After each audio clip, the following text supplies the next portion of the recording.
What up, YouTube? Web Mike here, and I want to review Aquaman 2018, directed by James Wan. Now, being a fan of Aquaman since Justice League Unlimited and following his comics in 2005, I was very curious to see how this would go. And James Wan himself actually said that if this film does not succeed, he blames himself and only himself.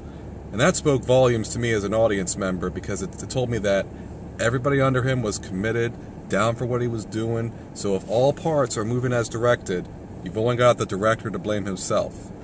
And he is a prince in my book for highlighting that responsibility. Now, speaking of moving parts, what do we got in this? We've got Jason Momoa playing our lead character, Arthur Curry, aka Aquaman. He's not who I would have initially picked, but if you're going to reimagine a character, you gotta get his essence, his ethos right.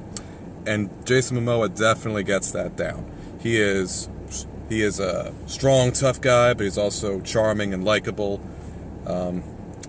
Like I said, he brings a great physique to the role, not just because the ladies love him, but he's also an accomplished martial artist in the Maorin tradition.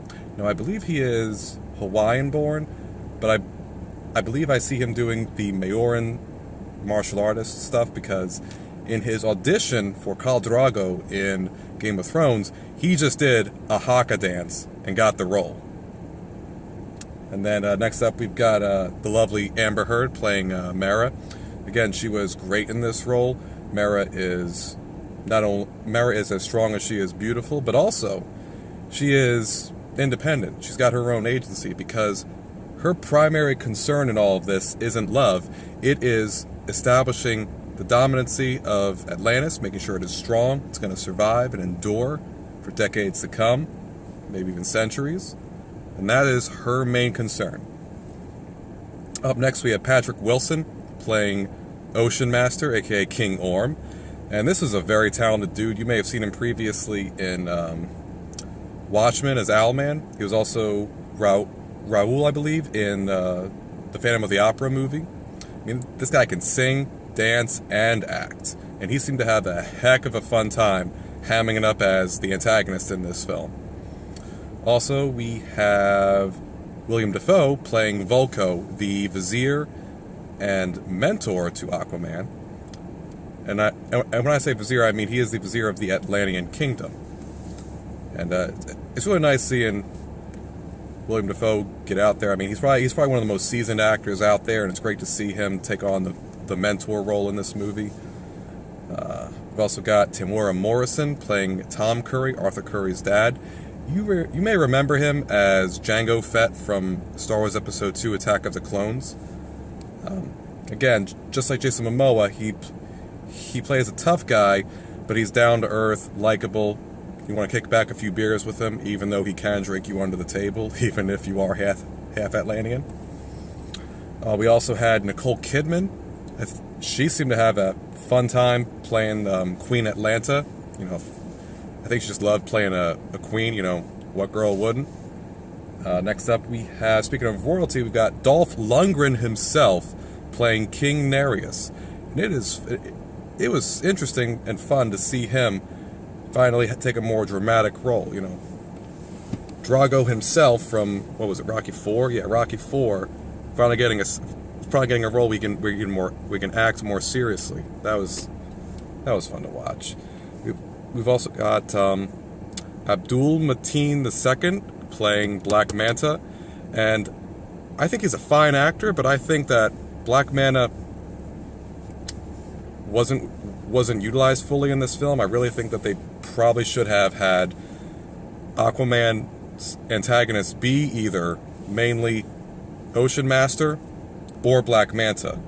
And in this film, they definitely did more with Ocean Master than Black Manta. Black Manta sadly just felt like a mini-boss in this, and I wish they could have, gotten to develop him more.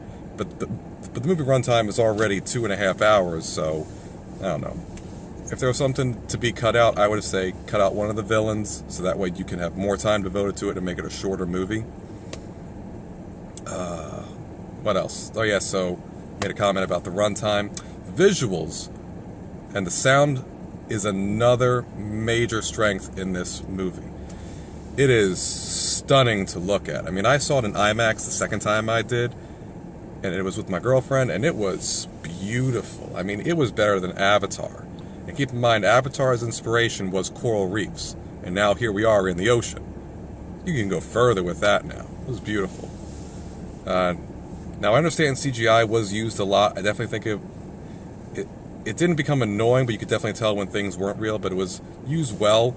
Like, for instance, if you're underwater, you have to have it because there's bubbles, hair moving everywhere, fish swimming. They also made sure that sound sounded a little distorted, even when they're speaking Aquaman or whatever underwater. That's pretty good because, after all, water does attenuate sound. Alright, so the story of it. So we've got a Joseph Campbell, hero destined for greatness style hero's journey in this with Arthur Curry.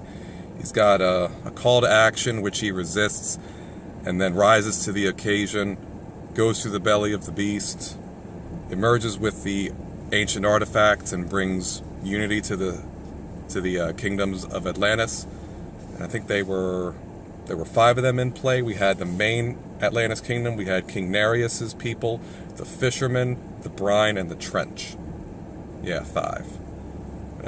And again, they all look very distinct, and part of the reason why there were 5, there initially were 7, but Atlantis had its own Tower of Babel moment where they tried to harness more and more power, and then it ultimately blew up in their faces, and Atlantis sunk to the bottom of the ocean. That's a good little bit of visual imagery there. Yeah, so rating-wise, I would give Aquaman a 3.5 out of 4 stars. Now, the audience score on Rotten Tomatoes was 79%, and the critic score was 64%. I don't know what the critics were watching, but and then Robert Ebert's website gave it a 3.5 also out of 4 stars. And I was wondering, well, I was going to give it a 3-star, and then I remembered, well, I did give Rampage 3 stars, and this is definitely better than Rampage. So, yeah, I had to give it that. So, yeah, I would recommend you go see this. If nothing else, you're going to get a fun adventure experience, but you might see some things that you didn't expect to see, maybe learn a few things you didn't expect. I mean, it took me 2 or 3 times to finally get some more hidden depths to this. Maybe I'll dive into them later.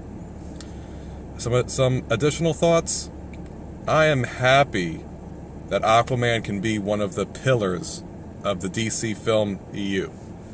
I mean, right now you've got Wonder Woman and Aquaman in play. Now, Aquaman's pillar is definitely a little bit higher than Wonder Woman's because Aquaman was more fun, Wonder Woman's was more dramatic, but and also in terms of box office. But hey, Wonder Woman's got a sequel coming out soon. I'm looking forward to see if she can raise the stakes up to meet or beat. Seeing Aquaman's power on display was good because people just seem to forget that, he just talks to fish. Well, no, he can do more than that. And as they explain in the movie, if you can survive at those deep ocean pressures, I think you can survive almost anything on the surface. I mean, if a sub implodes at the depths that Atlantis would be, your skull would implode from the air pressure rushing in before the water even touched you. And he just goes down and he's okay.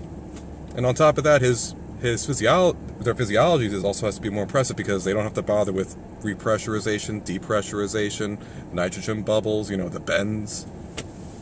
So it makes sense that if they're able to endure those pressures, they're largely bulletproof. They can take plenty of explosions. Aquaman's also gone toe-to-toe with Superman. I don't think he's ever won, but he can always hold his own. Yeah. So we have another great pillar for the DCEU to stand upon in addition to Wonder Woman.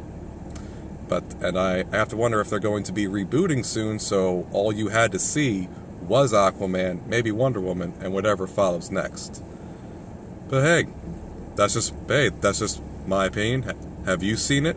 You have some thoughts you want to share? Please tell me. And if you like this video, please be sure to like it, smash that subscribe button, and hit the alert bell for notifications. Alright, thank you for your time. I think I've spent enough of it. WebMike, out.